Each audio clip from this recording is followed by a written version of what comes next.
عزیز طلباء و طالبات السلام علیکم۔ اب ہم اردو کی کہانیاں شروع کریں گے تو ہماری پہلی کہانی ہے فاختہ اور چونٹی۔ ایک دفعہ کا ذکر ہے، کسی دریا کے کنارے برگد کا ایک درخت تھا جس پر فاختہ نے اپنا گھونسلہ بنا رکھا تھا۔ اسی درخت کے نیچے ایک چونٹی بل میں رہا کرتی تھی۔ دونوں کے ایک دوسرے سے اچھے تعلقات تھے۔ ایک دن چونٹی دریا کے کنارے کنارے جا رہی تھی کہ اچانک اس کا پاؤں پھسلا اور وہ دریا میں جا گری اور پانی کے ساتھ بہنے لگی۔ فاختہ نے جب یہ منظر دیکھا تو بے قرار ہو گئی اور فوراً ایک پتا توڑ کر اس کے پاس رکھ دیا۔ چونٹی پتے پر بیٹھ گئی اور بہتے بہتے کنارے سے آ لگی اور صحیح سلامت کنارے سے آ لگی۔ اس نے فاختہ کا شکریہ ادا کیا جس نے اس کی جان بچائی تھی۔ اس نے دل میں سوچا کہ اگر وقت پڑا تو وہ بھی اپنی ہمسائی کی مدد کرے گی۔ ایک دن ایک شکاری جنگل میں آ نکلا۔ اس کے ہاتھ میں بندوق تھی۔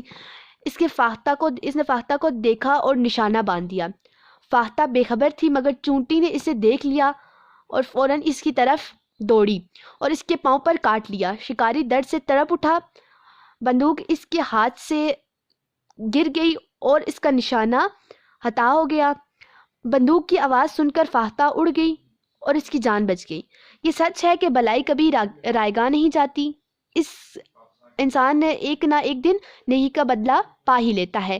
اخلاقی سبب، احسان کا بدلہ احسان۔